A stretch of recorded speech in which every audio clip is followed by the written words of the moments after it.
Kung taga Bicol ka, anong tawag dito? Comment na lang. Puno.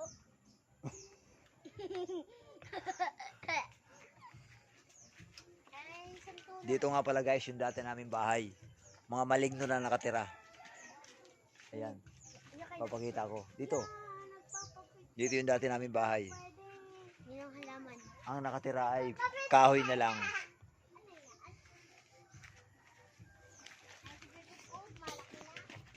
Dahil nakatira si Ricky. Dito naman nakatira si Ricky. Ang liliit naman ng santol.